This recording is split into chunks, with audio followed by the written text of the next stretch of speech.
What's up, guys? It's Wednesday. Another episode of Shut the Punk Up. I'm here tonight with a returning guest. It's my boy Kyle Matovcik. He's an awesome dude. He has the podcast in Liberty and Health. He, is definitely making waves on like Twitter, on social media. But he also has been doing some really cool stuff with his band, A Common Crown, since the last time he was on the show.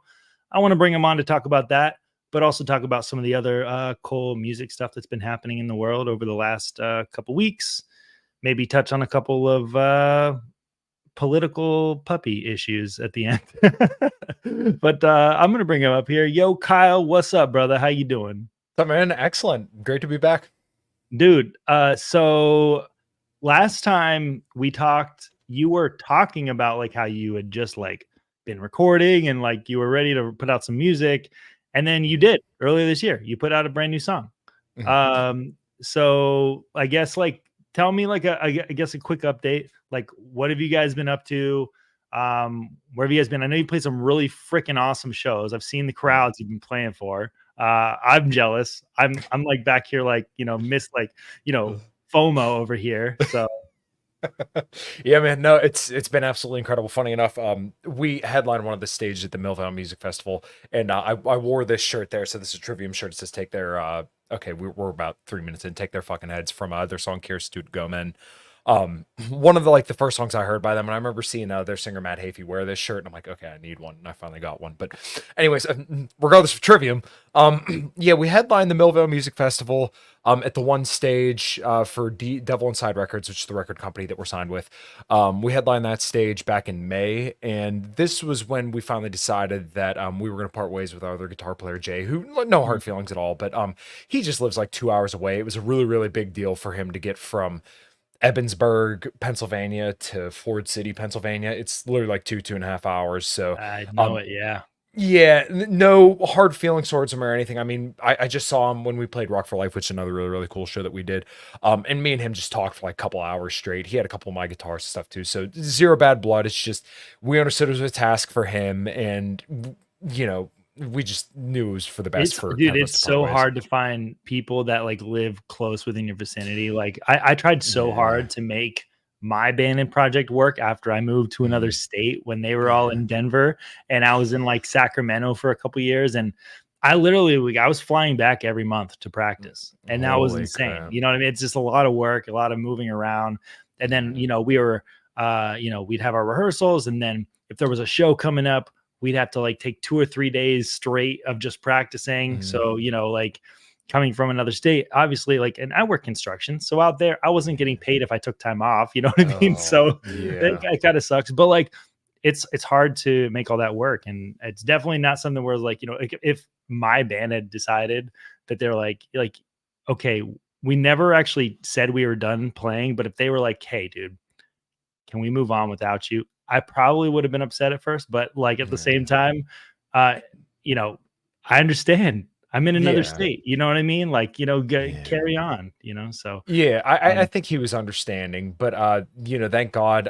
It was almost like a black swan event, so to speak. So the guy that we got now with us, he's like one of my best friends now. And I met him like a handful of times. I saw him play in a band that my drummer and bass player were a part of like 10 years ago.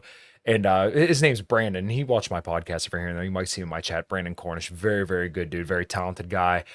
He just one day decided, you know what, I don't want to play music anymore, because he was playing in a band called After the Fall with my drummer and bass player, and they were playing like every single weekend. So he got a little burned out, and he put it down for like 10 years. And when we announced that we were looking for another guitar player, we had probably like 5 or 6 people coming to audition. And Brandon, who hadn't played guitar in a while and just kind of like stepped away from music for a little bit, walked up to Steve, because he was there at my bass player and singer Steve and Jen. They do acoustic stuff in a band called Strung Over. So Steve has like this giant stand-up bass. It's just really, really neat. Cool. Yeah. And they play, all sorts of stuff. So Brandon walked up to him and said, hey man, I think I want to get back in. I want to try for a Common Crown. And they were like, all right, well, we're going to give it a day and see if he's serious. And then he followed up and he's like, hey, yeah, man, I want to try for a Common Crown. And I was pretty much the obstacle in this situation. It's kind of funny now because like I said, we're like best friends. So yeah, he joined the band, and things have begun really, really well. We finished up, I would say, probably like 2 solid new songs, and we got about probably like 5 or 6 more that we're kind of like messing with. His first show was Rock for Life, which is kind of like the big charity show that my drummer and bass player have set up for the last 25 years, where they give money to a kid in need every single year. And I know they did pretty good this year. I don't know if it was as good as last year, but they're still talking about changing venues and stuff like that. But regardless, that was his first show, and everybody there, I was like, he's just like me. As soon as he gets here, he's smile on his face. Everybody's happy to see him. He's happy to see everybody else, and that's the exact same way that I am. So, we vibe pretty good. And then after that was probably one of the coolest shows and probably one of the biggest shows I ever played. We opened up for Hinder that following Sunday. And there was over 1,000 people there, if I remember correctly. Pre-sale awesome, tickets, dude. yes, pre-sale, and we were the first band to ever play this stage. So it was at the Raindrop Inn, and they literally just finished building their outdoor stage, and we got to do a good sound check and everything. And we played that. They said, "Oh yeah, pre-ticket sales are like $840." I'm like, "All right, so you know what? There's probably like 400 people there, because you know how it goes. You tell a bunch of people, hey, come out to the show, come see us. It's gonna be a good time." And then everybody says, "Oh yeah, I'll be there. I'll see you there." And then like about half those people show up, and then you could probably expect like a very, very minuscule amount. But I remember watching. So we got there at like 5. I remember looking down, and like it's starting to fill up. There's mad people in the parking lot. I'm like, whoa. And then they start parking in another parking lot, like 2 blocks up the road. And it's just filling. It's awesome, dude. That's a great feeling. It's a great feeling to see it. Yeah. They were starting to line up around the hill back to like where we were parked. I'm like, oh, dude, this is going to be fucking awesome. So, literally right after we played, for the next hour, up until Hinder went up, we were taking pictures, signing CDs. So, that was our first 2 shows with the new guitar player, Brandon. We did an opener for Drowning Pool as well. And I got to say that like I'm more optimistic for a Common Crown than I've ever been. And at the same time, like it's like music got better and better and better. I'm like, I'm not like that concerned about like political stuff. Like, I'm still tuning in, but I remember on my way out to Rock for Life, I wanted to listen to like a podcast or something, but I just shut it off. And I'm like, I just want to listen to music. Like I want to be happy. Yeah. I'm too like wrapped into it right now. Yeah. And I'm desperately trying to get to what my passions are again. And this is definitely like a hindrance to that, is like being too involved politically with LNC and stuff like that. But like I feel that, dude. Like politics is depressing, and like for the most part everyone hates each other. At the same time, but then you go to a show and everyone's like singing the same song. It's all community, good times, even if they're on different political sides. And obviously, like I think obviously we agree. That's the culture of the music scene is one of like its strengthening and its unity, and metal and punk, they all kind of share that. Like it's a bond you create. Like your fans become like a family. You know what I mean? Dude, I remember like when I started playing shows, like local shows, like I was opening, I think tickets to buy to get in were like $7 or $8 for a pre-sale. And now you can't even buy a pre-sale from a local band for less than $15. I don't know what it's like in PA, but like it's like $15-$20 just to get in. Venues are struggling even to make it anymore. But it's definitely cool to like hear that like you have like these big ticket shows and you're having these huge amount of people show up. Still after year after year after year, they're still showing up. That's always like encouraging to hear. So you guys released a song just a couple months ago called Cry. And I guess kind of tell me about that. Like, what's the song about? You wrote the guitar parts on that, right? So we had actually had this written back in like 2020 and pretty much finished up back then. And there were a couple other tracks that we're probably going to bring to life at some point, but probably like reimagine them a little bit. But Cry was one of these, and I loved this song. I loved every ounce of it. And Jen just everything she touches. My other guitar player Brandon said this to me once. He's like, "Man, she's like a cheat code." I'm like, "Yeah, she really is." Just never misses a fucking beat. Every single live show never misses a beat. In the studio, never misses a beat. Just in like a riff you got. I can't sing her praises enough. I think you told me about that last time you were on the show too. Like she's kind of like a one-take wonder when she's recording. Oh, absolutely. Yeah. It is mind-boggling how she just every single time fucking nails it. That's awesome. Her husband Steve, he's like, I never worry when we go out on stage with her. He's like, because I know she's going to be in 100% of the time, and he's absolutely right. Out of the probably over 100 shows that I've played since 2018, 2019, somewhere around there with them, I honestly cannot think of a single time where I was like, yeah, she fucked that up. Like, notably, like, she may mess up lyrics, but like when it comes to being in pitch and just taking it away, 100% of the time. So, dude, that happens, man. The forgetting the lyrics, that's a real problem. Like, I was the lead singer in my band, and I can tell you, like, so many times I'd forget my own lyrics. And luckily for me, like, I was kind of like in high school, like a little bit of a gangbanger for a couple years. So I used to like freestyle rap during lunch with like all the black kids. So I would literally just pull words out of my ass and it would work every time. I don't know how it happened, but like I would just start singing lines that rhymed. Yeah. Like you figure it out. Sometimes you like, like I'm sure she does the same thing. Like she'll just like, I don't know, like sing the tune and might be inaudible, but people can think she's drunk. It doesn't matter. It's rock and roll, right? Exactly. And well, she's a big punk fan too. So nice. I always joke that I'm gonna drag a Common Crown kicking and screaming in a heavier direction no matter what. And I think this song you could definitely tell where my influence was. And so we recorded back in like 2020 at our buddy Jazz's house, who we used to go to Tonic Studios, but our buddy Jazz was just a little bit easier to record at. And it was definitely one of my favorite songs, probably my favorite song that we ever recorded. And putting it all together was a lot of fun. And the riff behind the solo I kind of had sitting around. I wanted something a little bit chuggy, definitely like you could hear the Kill Switch Engage sort of influence, a little bit of Pantera influence because like the groove and stuff like that. So like I said, it's just all the stuff that I grew up with and what I wanted to hear. And Jen's aggressive vocals on top of it was great. Matt, my drummer, he'll be the first one to tell you that he's not the best drummer in the world, but my God, that fucking dude knows how to arrange a song. And, thank God to him for being able to kind of put that together. Towards the end, we always joke that we want to have like a bunch of fat black girls as like a backup chorus. Twerking,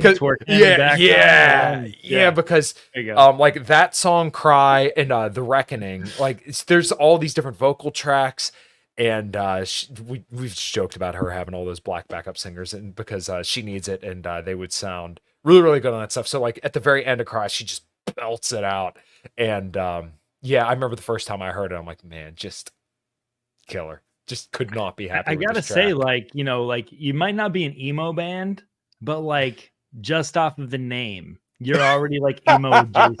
Okay. Yeah. So like, like it kind of checks out for me. Yeah. But like I don't know, like I would hate to honestly like see what your phone looks like at this point, because like I know for me, like lyrically, I've got like 1,000 notes of words I've never used, and I know with guitarists they'll have like 1,000 voice recordings just like of random riffs that they come up with when they're like noodling or whatever. And like I don't know, man, like your phone's probably completely full of that stuff. But let's take a listen. I mean, you've heard this song a million times. I know I love it every single time still. I'll be honest. All right. I'm excited to hear it. Let's do it. Cool. I have already heard it before, but like, everyone else. Yeah.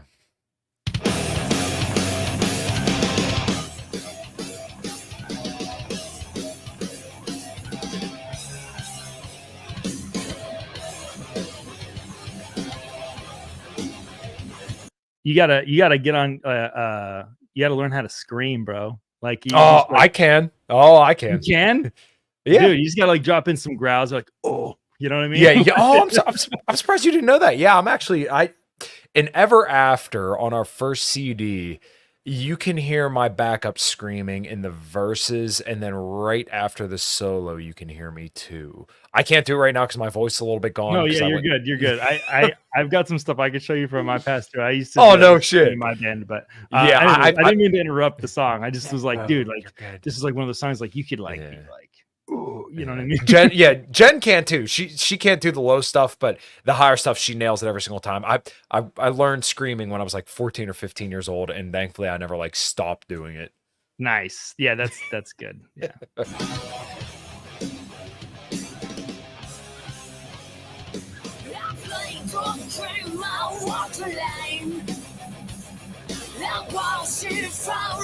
and tide. Burning bridges, cutting ties. Why the hell do I even try? I can't tell you what you want of me. Truth won't save you from the pain you feel. Give you space to make a restless time. I won't fix it, I won't waste my time.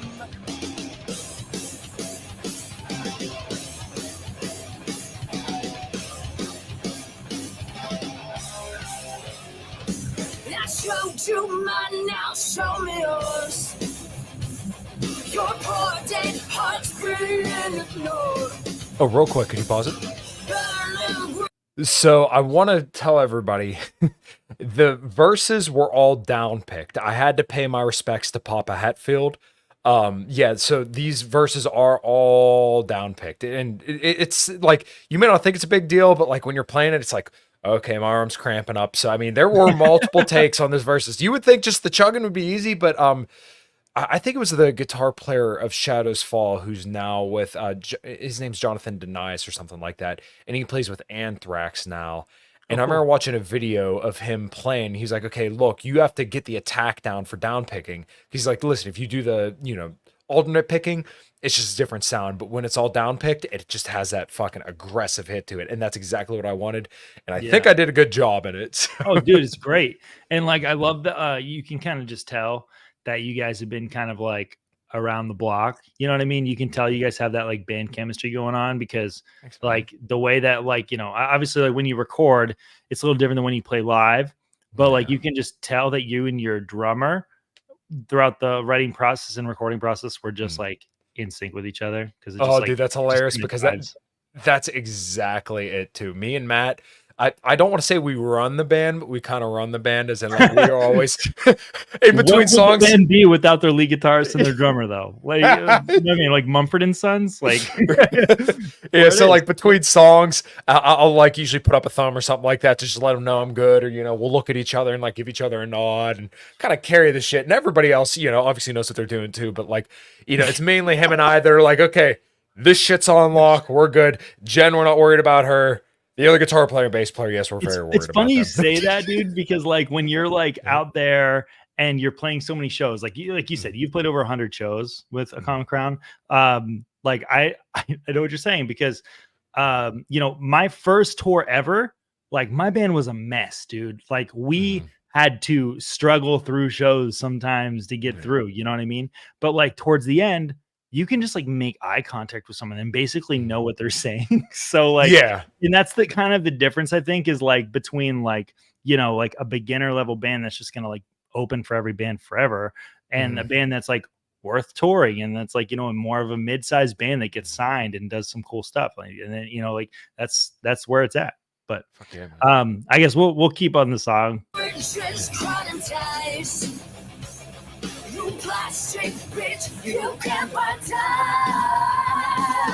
I won't tell you what you want to hear.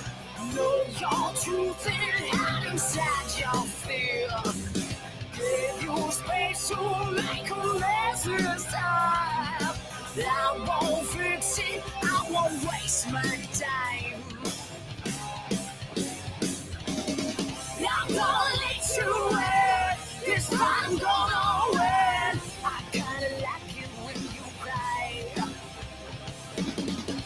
Now I'm gonna win.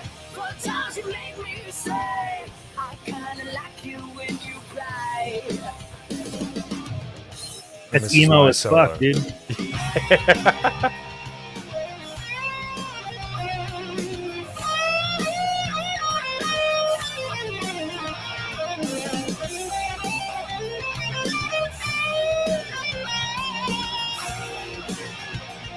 The Marzi Montazeri influence.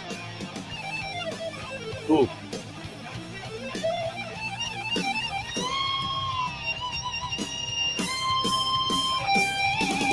Not gonna let you in. This I'm gonna win. I kinda like you when you cry. And now I'm gonna win for the time.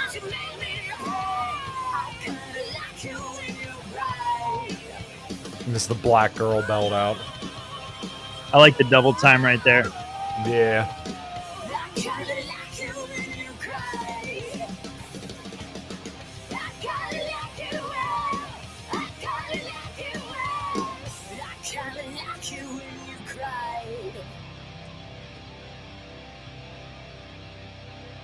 And it just fades out there. But yeah, man, I could not be more proud of that song. There were a couple things that kind of came to me as I was listening to it, funny enough. The end of the chorus, the da da da da da da, that was the first riff of that song. I had that for like years. And then I don't remember I don't remember how I kind of came up with the rest of the stuff, but I remember that riff being there. And at the very end of the solo, one thing that Randy Rhoads used to do in a lot of like the old Aussie stuff was he would double over his leads to kind of give it almost like a more unique sound. I don't know the right way to say it. Like if you think about Pantera and Floods, that solo that's so iconic, the that's all doubled over, and Dime did that because you know he was a big Randy Rhoads guy. Yeah. I fucked up doing my solo, funny enough, and our engineer Jazz had left a little bit of that in there and meant to clip it out, but that's when I was like, oh, you know what? Actually, doubling up that very end part of the solo sounds really cool because normally you wouldn't like double up like a high E, but like just the way that it sounded, I'm like, you know, we should keep that there. So we kept that there, and I'm like, oh, dude, the solo's like fucking perfect.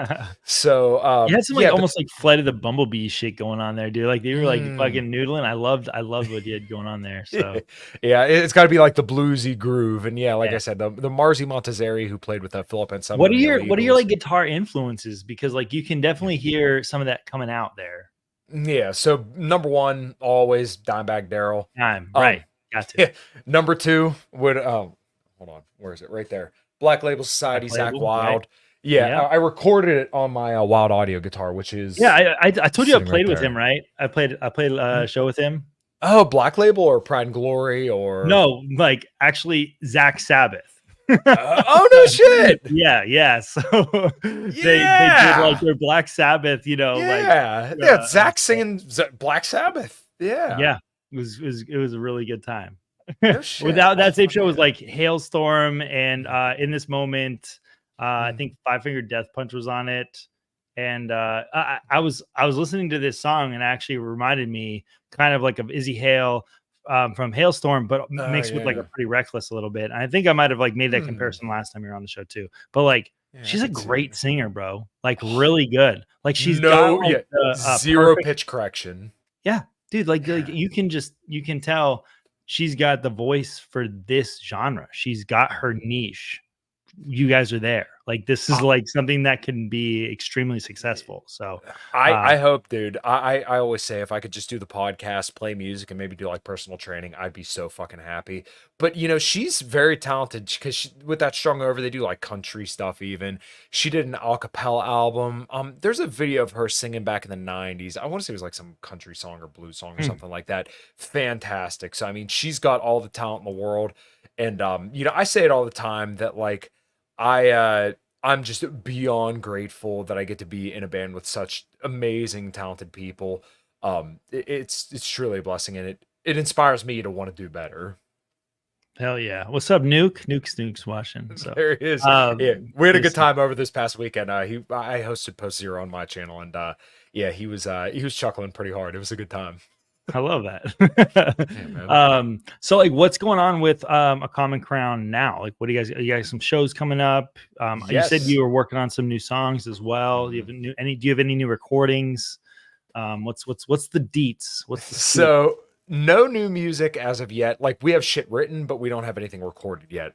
I'm thinking fall, maybe wintertime, we'll start kind of belting out some more studio stuff. We're playing one new song called The Fringes, and it's very, very catchy. I'm super excited to kind of get this one out there. We have another song called Light Me Up, which is like a mix of like Godsmack and Alice in Chains, and I really, really like this song. It's an interesting introduction, but like the rest of the song, you kind of understand why I say that.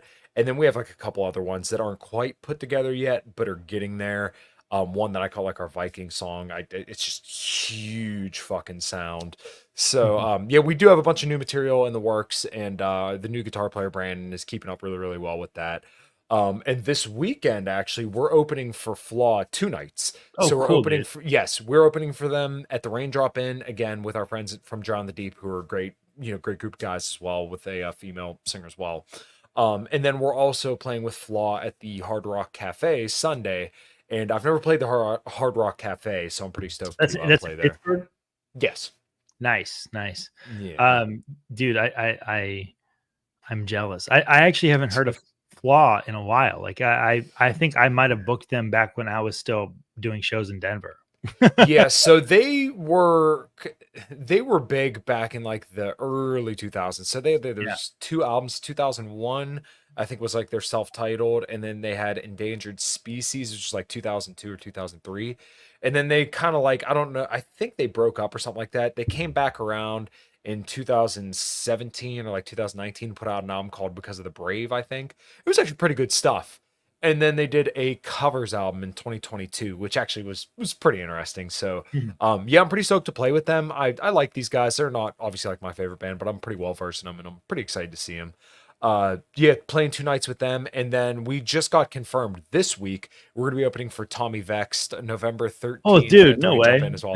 Yeah. He's such a douche, but like, good for you.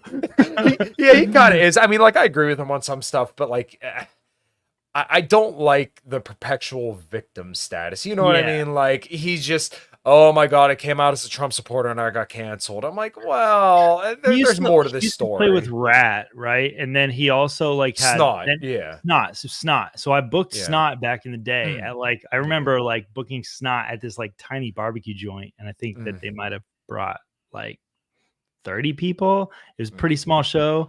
But then Bad Wolves, he like left Snot, and they had like some replacement fill in for the rest of their tour. Okay, so so Tommy was in Snot in like 2009, and that was right after he left Divine Heresy, and he had his original Vexed band back in like 2004, and actually that first album was really good. I want to say it's called Waste Paper Basket, but that might be a track off of it. It might be called Cast the First Stone. Anyways, if you look up like Vexed Cast the First Stone, you'll find it. Yeah, so then he formed Divine Heresy, and then I guess him and Dino got into like a physical altercation. Yeah. And then obviously that was it happens a lot with him, by the way. So well, yeah. So throughout the history, so then he goes into Snot, and I don't know what happened there, but then he started Westfield Massacre in like 2000. Yeah, Westfield Massacre, right. And they were great. He went from there. He left a tour halfway through. They got replaced. He was still He was still in Westfield Massacre, but then started Bad Wolves on the side. Yes. And then Era Black, who isn't even in the band anymore. I guess him and Tommy got into it. It was actually, that's why I said Rat. Okay. The original singer from Rat filled in for him with Westfield Massacre after he dropped off the tour. Well, no, that was I'm trying to remember the dude's name, but he's a really good singer. He was from Quiet Riot. Yes, Quiet Riot. Yes, that's right. Yeah, and that album they put out with him in 2018, I think it was called Famine. I want to say it was called. Really good album, very, very good album. And funny enough, Tommy Vex did use one of those songs that was on that album on his most recent EP. I want to.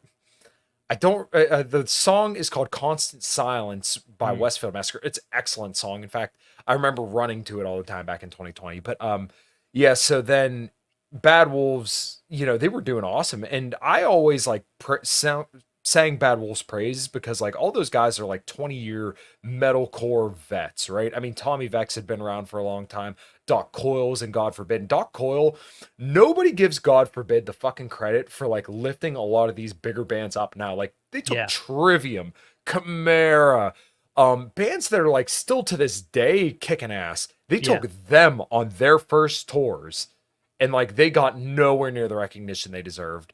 So I always thought Bad Wolves was great, and John Birkeland, he played. They Devil did that Driver. Zombie cover, which like blew them up on the radio, and then they like kind of were on every tour for like a couple of years. Yeah. And now he's doing obviously like new stuff. I don't think Bad Wolves is even a thing anymore. Am I No, right? they are. Oh no, Oh, are they're they? huge. Okay. I was Yeah, like, they're still I'm huge. wrong there. I just assume because like Tommy Yeah. Vex goes through bands like they're trading cards. Yes, he does. Well, they got DL from the Acacia Strain, Yeah. singing for Bad Wolves now, and like I think they put out, they've put out 2 albums since, and they're actually really, really good, very good albums actually. And I think like here's the thing is like Tommy has this he has this ego about him, and it's not like an unfounded ego. Like he No, knows he's got a great talent. singer. He's Yeah. fantastic, very good songwriter. And that he's got an attitude. He's always had an attitude. Right. And I sometimes I'll compare him to like Ronnie Radke, whereas like the difference between him and Ronnie Radke from Falling in Reverse is like Tommy Vex doesn't just like say like, hey, this is my thing, go with it or fucking leave. Yeah. Whereas Ronnie Radke does. And then like, you know, that's why I think like he goes through bands like Trading Cards. Ronnie just like has had like pretty much consistently one band for. Well, yeah, and I don't think Ronnie beats the shit out of his bandmates either. He beats the shit out of women, which is worse. So. Oh man, they're still alive. So Okay. I mean, like, there's something there. Yeah. But anyways, so I kind of want to like I guess we'll shift from this. Yeah. You have like the perfect shirt on right now. Take their fucking heads, because we just this last like a week ago, within the last week, we saw this really cool thing happen at the Olympics, where it opened up with a beheaded Marie Antoinette, and it was awesome. And Gojira got to play at the Olympics, and whether it was Special Olympics or not, you know, people kind of acted like it was the Special Olympics with how they like reacted to a bunch of things. But you know, like I made this post, and like, do with it what you will. This is not a pro French Revolution post, but they came out and they started with this song, Saira, which means it will be fine. And the whole point of this song is that like everything's gonna be okay when the aristocrats are gone. And the lines in this song, you know, they say like, for 300 years they make war to the sound of fifes and drums, leaving us die in our misery. 300 years they promise us that they will give us bread. For 300 years they gave us party. They maintain whores. And then it says like, it will be fine. It will be fine. The aristocrats, we will hang them. It's like a dark song, like, but this is a song that like stemmed from the French Revolution. And this obviously the Olympics is happening in Paris right now. So this was a statement. And like, I don't agree with a lot of the things that happened, you know, and whether the whole like Marie Antoinette, the let her eat cake thing was accurate or not, like that doesn't even matter to me. Gojira was coming out and they were trying to make a political statement that like everything's going to be okay when the rulers are gone. Okay, that's what I took from that performance. They've always been like kind of like you know, countercultural in that way, where they kind of like hit on climate change a lot, which like I think they're big environmentalists. Yeah, but like, you know, for the most part, I thought this was like a super powerful message. They came out with this opera singer, like, you know, acting like a beheaded Marie Antoinette, and you know, I don't know, like what was your take on this? Because I thought it was a great performance. This was like one of the coolest things that's happened to the metal scene almost ever. The biggest audience that the metal world has ever had, like projected on the television screen. Yeah, you know what? I didn't think about it like in those specific terms, but like I saw that and I'm like, you know what, dude, good for those guys. I was listening to their 2004 and 2006 album. So The Link, I think it was 2004, and 2006 was obviously From Mars to Sirius, which is just like one of the most crushingly heavy, awesome records ever. But I mean, like, to think about Gojira and who they are and where they started, probably playing little tiny bars in France, fucking doing blast beats and, you know, a very, very unique voice that Joe Duplantier has. And then to go from that to headlining, or, you know, opening the fucking Olympics, one of the most heaviest bands ever. I mean, you can't listen to fucking Ocean Planet and not just want to throw a dumpster across your parking lot or something like that. Like, I want to like drop brick walls when I listen to that album. So like, it's to awesome see that they gave them a platform, because they're obviously they're from France. So like, this is cool. You know, like we don't see this kind of shit in our Super Bowl. Yeah, well, You know? why hasn't Metallica played the Super Bowl? Like, they're the biggest fucking band in the world. Why Right, haven't they fucking right. played our Super Bowl? So yeah, when I saw that, and then just the pyrotechnics, and you see Mario Duplantier, who's one of the best drummers alive, just doing his fucking thing, beating the fuck out of the drums, and then you got, you know, they're all up on these platforms, and there's fire, and you know they have that Gojira sound, just this, and they're not even like super low tune. They play in like drop C and like D standard, and just hear the groove bounce. Killer. Couldn't be happier for those fucking guys. And like you said, I mean, this is probably one of the biggest things for like the metal scene in the entire world. Yeah. And like I saw Andrew Tate say, "Oh my God, we're ruled over by satanic people." I'm like, I didn't know Gojira controlled the West, but okay. The response actually to me, like what I saw, maybe like I have a different you know, sphere than most people, but I actually thought that most of the like Gojira stuff was overwhelmingly positive. They're like, this is so cool that this happened. They don't just have like a million pop stars on the stage like they normally do, which they did. And they had like, you know, some tranny testicles possibly sticking out at one point. I'm not sure what was happening there, but like, you know, like for the most part, this part of the ceremony was very well received. Gojira killed it. They had this awesome opera singer who's like a very well known French opera singer singing the entire song. And then he's just in the background, just like, oh, you know what I mean? The entire time, just like backing it up, and they're just chugging heavy, and they got these pyrotechnics going off. It was a great show. Like, okay, man. Like this was happening in the middle of the day. It wasn't even at night. So, you know, like, I don't know, man. Like I'm stoked for what this kind of means for the metal scene, but I was also just like really stoked that they went out there and they kind of just like put like kind of like a fuck you message out there at the beginning of the Olympics. You know what I mean? Where it's like everything's going to be fine when all these aristocrats are gone, you know, and like we all know what happened at the end of the French Revolution. Like Napoleon came in. It was a really fucked up situation, but like at the same time, the only way to achieve liberty is to get rid of the people who are enslaving you, right? So like, absolutely. And you say take off their fucking heads. I mean, I'm not like advocating for some kind of like you know, I'm not gonna say anything on my Twitter or on my YouTube that's gonna get me canceled or whatever. But like at the same time, it's like, you know, like I don't know, like I think that's a pretty badass song. Oh, dude, absolutely. So I remember seeing an article recently where they said, you know, we felt like we had the whole weight of like the metal world on our shoulders, and you know what, they fucking got it. If there was anybody that could do justice to it, it was definitely Gojira, because if you watch their live performances and you're familiar with their music, they are tight as air. And those guys have been doing it for, you know, 25 years now.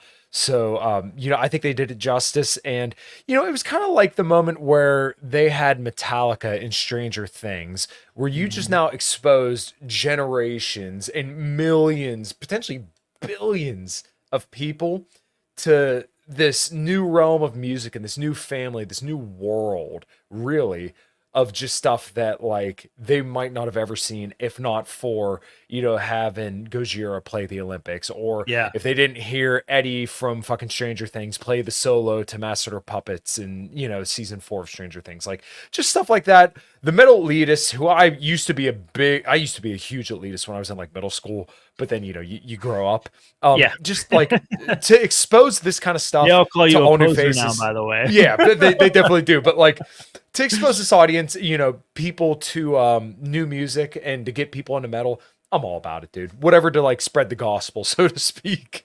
Yeah, you can walk up to people. Do you even gent, bro? Because that's where we're at, you know. But fucking, it was awesome. And then I guess we'll make a quick shift. Pit bulls, dude. You have a pit bull, okay? This is a really dramatic shift in this conversation. I wish I could get her up here, but she won't unless it's raining. Then she'll crawl up here. That's totally okay. We've been seeing like a bunch of stuff about pit bulls on Twitter. It's everywhere right now, and they go through phases. This happens quite a bit. You know, people will like freak out about pit bulls, like ban the pit bulls. You have pit bulls. I've been around dogs my entire life. I don't know. Like I basically said, like if you hate pit bulls, I automatically assume that you're probably an insufferable and miserable person in real life. Most people that complain about pit bulls are, you know, like I don't know, like they're just usually miserable people. I've never like I've seen obviously. Does Matt Walsh look happy to you? Because he said it's obvious we should kill all the pit bulls. Well, that's what I'm saying. Michael Like they're all Knowles. advocating to like ban the pit bulls and euthanize all the pit bulls, and I'm like, you guys are fucking insane.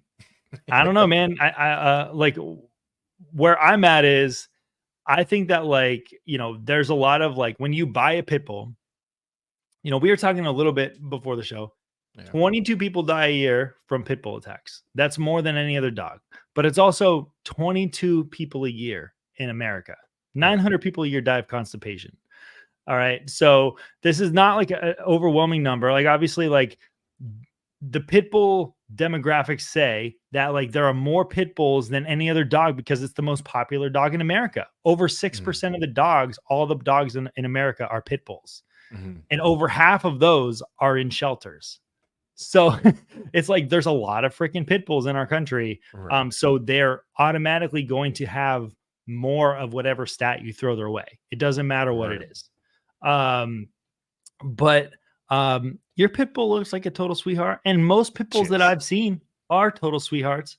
You know, what's going on? What's up with this shit, dude?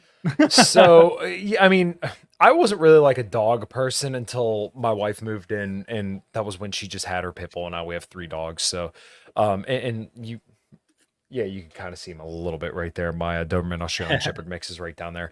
But so I like was pretty ignorant of it because I heard her say like, "Oh my God, she's a pit bull," so people are gonna make a big deal. I'm like, "What?" Like I never hear people make a big deal about it. And you then I got an apartment half the time, dude. Like most apartments won't even accept you if you have a pit bull. It's crazy, right? So I started encountering people say just insane stuff. I'm like, okay, well, let's like actually dig into this. So I did a thread on Twitter a while back, and I started off with a picture of my dog Lily, and she's sweet as could be. But I mean, let's be honest, there is a chance that she could fucking go nuts one day and maul somebody. Do I believe that's going to happen? No, but I'm sure most of those other people don't believe their dogs will do that either. So I put up a picture of it and I said, been seeing a little pit bull skepticism on the bird lately. This is just my antidote, but Lily made me into a dog person. Honestly, I went with my fiance almost 4 years ago to the date to pick her up as a puppy, and she's honestly done nothing but love people. People point out that pits are more violent, but that's not entirely true. According to numerous data, pit bulls rarely end up above 4th place on the list of dogs most likely to bite. In fact, Labrador and Huskies bite more people yearly than pit bulls do. So that was from truepetstory.com/dogs/why pit bulls or why do pit bulls attack. To go against my clear bias here, they do claim as well. Keep in mind though, that pit bulls caused about 65% of dog-related deaths between 2005 and 2017. So right there, we're maybe talking at most 12 years. If it's 22 per year, we're talking not even 500 people over the course of 12 years. Okay, you know what kills 500 people per year? Hippos. So we're gonna go around euthanizing hippos now because they're a threat to people. I'm just throwing that out there. The researcher noted that there isn't consistent data on breed populations of bites, especially when the injury isn't serious enough to require an ER visit. This is from Pets WebMD, dogs/pain medications. At the end of the day, yes, pits are responsible for more violence, but that really doesn't give the full context. My pet, her sister, and most of the others I've seen are sweet as could be. If you don't like them, don't own one, and shame on people who irresponsibly raise dogs. My terrifying pit bull clings to my side when there's thunder and runs away if you drop plastic containers on the ground, which is 100% the truth. So once again, I'm going to give both sides. Yeah, there's definitely a genetic component like that. My Doberman Australian Shepherd mix right here could haul out. He's about 90 pounds. He could decide to fuck my day up if he wanted to. Lily, my 70-pound pit bull, could fuck my day up if she really decided she wanted to. In fact, she bit my finger once because I was fucking with a hose, and it was pretty deep. It was pretty bad. But that being said, don't go to a shelter and get a dog and just do nothing with it and then be surprised if it turns out to be some kind of asshole. And that doesn't matter about pit bulls either. It just so happens, like you said, half of all the pit bulls are in shelters. In my mind, we should probably find some kind of way to stop people overbreeding the pit bulls. They definitely are overbreeding them. Exactly. And then like, you also got to think like, I don't know, man. Like, I feel like for the most part, there's a lot of self-ownership and individual responsibility in this. Absolutely. Whether it's because you train the dog or not is beside the point. There's also responsibility in buying the dog. Right. Like, you know, when you go into it Mhm. that this is a possibility. I don't think Yes. anyone goes into adopting a pit bull saying like, oh, this like hasn't happened before. Like nobody would think that. Like, like everyone kind of knows in the back of their head that this is a possibility. And like it's up to you as an owner to take that upon yourself to make sure that nothing bad does happen. And if that dog does Right. snap against you, it's up to you to take care of it. But at the same time, if that's the case, like maybe you as an individual should try to get some liability insurance for yourself. But the government Right. shouldn't be banning anything. There's a lot of cities that do outright ban pit bulls, and I think that's insane. Yeah. But I made the statement earlier, and everybody started calling me racist. And this isn't going to get me called like canceled on YouTube or anything. I didn't say anything that was racist. I said that over 90% of pit bulls are owned by low income males in urban communities. Okay. Mhm. Now there's, other sides to this too. Most Labradors and golden retrievers, the dogs that you would see as good, which obviously bite people too, they're owned by upper class and middle class families for the most part, right? Right. Whether maybe they can afford to take care of the dogs better. I don't know if that's an aspect of it, but you do have this other side, whereas like they did a survey in Ohio, and they surveyed 355 pit bull owners. And over 30% of them have been convicted of criminal acts at least 5 times or more. That's insane, right? That's a crazy stat. Yeah. But like at the same time, what that tells me is that pit bull owners are actually significantly more dangerous, irresponsible, and violent than pit bulls. Right. So, Yeah. like, Right. And that's what I mean. Like, okay, so if you're going to make the argument about the minority, the absolute minority of like dogs that go fucking haywire and hurt people, and an absolute worst case scenario, kill people, you should be horrified of the beer flu from 2020, because guess what? A minority of people died from that too. So if we're going to sit here and cherry pick and say that, oh my God, look, this is so bad. Once again, like you said, we're talking about 60 deaths per year from dogs, not just pit bulls, dogs. Right. And 20 from pit bulls specifically, which is insane. So like, how far do you want to go to make sure that like everything's going to be okay? Are you going to go door to door to door to door to door to euthanize dogs? Like this is absolute insanity. Someone said in the comments too, like, I'm just here for the Chihuahua statistics, which is hilarious. But like, truthfully, like I've had my ankles nipped at by more Chihuahuas as a contractor walking into people's homes than I ever have pit bulls or any kind of big dog. Chihuahuas are always the first dog to try to nip at my ankles. I mean, most of the times, like generally dogs really don't nip at people unless like you're really fucking with them, or if like you're on their property. Yeah. Generally in public. Yeah. But I mean, that's why like I know my dog doesn't like other dogs and it doesn't like other animals. So guess what? I don't take them where other animals are. I walk my dogs at 5 a.m. when nobody else is out. So that way it's just us and the beautiful, nice morning. So and you say that like we have like a 6-month-old puppy right now, and we've been taking it on these trails like pretty much every single night on different trails. We just let it off the leash. That thing doesn't leave within 20 feet of our feet at any time. It's one of the best dogs I've ever had in my entire life. Beautiful. And it gets along with every person and every dog that it meets. Now, obviously, like I'm more worried about like other dogs. I'm not really worried about my dog. That's usually the case when I'm going places like this, because I know with dogs in my past, we go to like a dog park or something like that, and there'd be like another dog that would attack it because they like, they weren't raised well, and they'd take it to a dog park and like, I don't know, they think they own the dog park or something. So they'll attack your dog. And then it's one of my old dogs was scared of dogs the rest of its life, since the time it was a puppy, because of a situation like that. Hopefully that doesn't happen with little Sushi, is our little girl's name. But, I do think that like there's a lot of, it ultimately comes down to self-ownership. You own the dog, it's part of your family. You're there to help guide it in the right direction. And, it's going to live the life that you set out to give it. Right. unfortunately, demographics do matter in Yes. these statistics about people getting attacked by dogs. Mhm. All right. Like, like obviously a lot of these dogs probably are not trained properly. And if they had Right. any training whatsoever, I'd be surprised. I'd be Right. surprised if any of those dogs that have gone out and supposedly flipped on somebody and Mhm. killed somebody, I'd be surprised if any of those dogs were ever taught how to sit, stay. Right. You know what I mean? Like Well, those yeah, are like the and basic functions. So yeah, people just go full fucking retard over this, and you can't like have an objective conversation with people about stuff like this. And I've tried, and it's amazing how people just continually you can't make any headway with them. So I can't stand having this conversation. I have pit bulls and pit bull muted on Twitter because I just know people go balls to the wall like full fucking moron about it. Yeah. And like the other thing is like don't put yourself in those situations, right? And I know it's easy, people will say, oh well, just draw the out, right?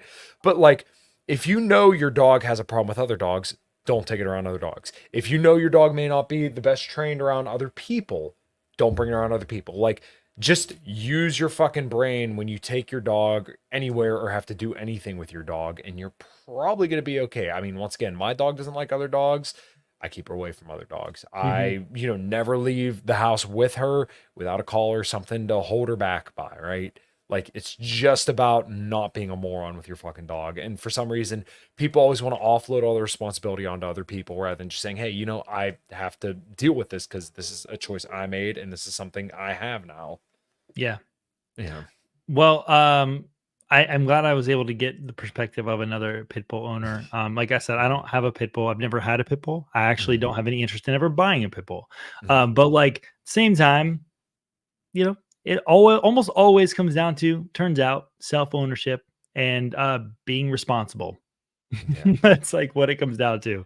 As with anything, you buy a car, you got to take care of it. You got to do its oil every 6,000 miles. You might say every 4,000 miles because you're a mechanic, but it's I don't know. You just got to figure your shit out, man. People are fucking stupid about this. It's stuff. a big ask. It's a big ask for people to just not be a fucking moron about something sometimes. Yeah, especially when you're talking about like mostly low IQ people that are, these incidents are happening to. But anyways, dude, we're coming up on the hour. I guess give us a link to all your cool stuff. You got your podcast, you got shows coming up, got your band. Tell us where we can find you. For sure, man. Yeah, Kyle Matovcik on Twitter. That's where I'm most active. Last name is spelled Matovcik. You can find my band at acommoncrown.com. You can look us up on YouTube, Spotify, you name it, we're all there. We'll be playing 2 shows with Flaw this weekend, so if you're in the southwestern Pennsylvania area, feel free to come and hang out. It's going to be a good time. Really, really excited for these shows. And then, like I said, we're going to be opening for Tommy Vex November 13th. That's a Wednesday at the Raindrop Inn. That's going to be a cool show as well. And the In Liberty and Health podcast tomorrow. I have Anya Parampil coming on to talk about Venezuela. Actually, pretty excited about that. So that's awesome. Really, really cool. Yeah. And I'm going to be on Johnny Vedmore's show tomorrow, I think around 11:30-ish.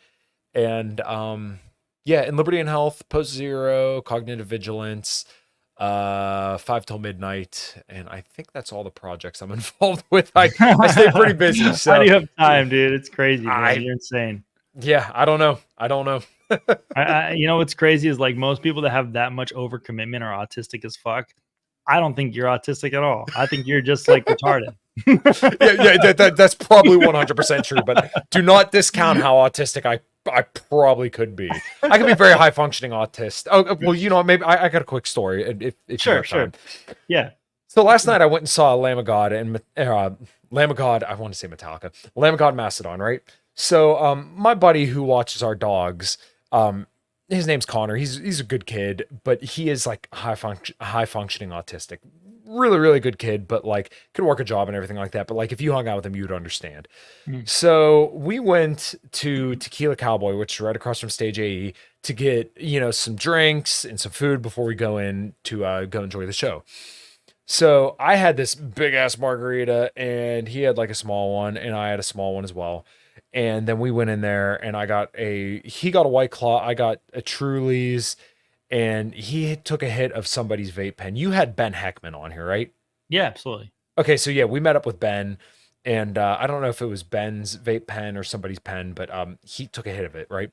So we're standing there watching Mastodon. They go up, fucking pyrotechnics. They're playing Blood and Thunder. I'm like, fuck yeah. And like, he's just, I'm like, dude, are you all right? And he like points to the ground and there's puke right on the ground. I'm like, oh, dude, what the hell? And he just says, I'm high and drunk. I was like, oh, okay. So he's sitting there sipping on a water bottle. And I'm like, all right, have you ever gone crowd surfing before? He's like, what? No. And I'm like, all right, well, as soon as you finish that water bottle, you're going crowd surfing.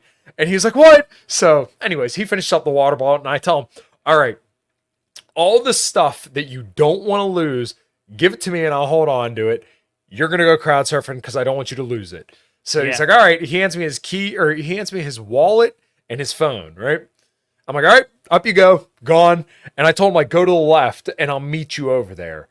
So he goes to the left and then I go up and then they send me to the right. I'm like, okay, well, no problem. So I go over to the left and he's not there. And you're like, you could not get out that way. I'm like, what did I just do? I sent this autistic kid who's high and drunk crowd surfing and I fucking lost him. What the fuck have I done? So I fucking panicked. I messaged Ben. I talked to security and they're like, oh, well, I mean, he's a grown man, so he's going to be fine. I'm like, he's autistic. And they're like, oh, can he like talk and stuff? I'm like, yeah, but yeah. So surely enough, everything was fine. But like, I freaked the fuck out. I'm like, I just sent a fucking autistic kid crowd surfing and he's high and drunk. What the fuck have I done? But no, everything turned out all right. He had a really good time. In fact, he's really good friends with my wife too. So he's been talking to her all day saying, oh my God, I had such a good time. His crowd surf cherry, man. I love it. I love it. Well, that was his first show where it was his first like outdoor show. So like we went to concerts before where like you had seats and stuff like that. This was the first one where like you were standing in the mosh pits and right up against people. And I think it was a really, really memorable experience. So like as soon as Lamb of God went up about 3 or 4 songs in, it started pouring down rain. And like there's something about being at a show when it's raining that just brings you everybody together. It's strange, but it's really cool. So like everybody's wet and miserable, but everyone's having a good time. Yes. So that was like his first experience there. So I figured this was relevant to the conversation of autism and heavy metal. So yeah, definitely. There's always room for more talk about autism on my show. So, all right, dude. Well, thanks so much for coming on. I'll drop you backstage to wrap up the show, and we'll talk in a second. All right. Sure, man. All right, guys. Thanks for watching. I will probably be back Sunday night. If not, definitely next Wednesday. I hope you guys have a really great night, and yeah, try to love on some pit bulls this week. They could use it. All right. We'll see you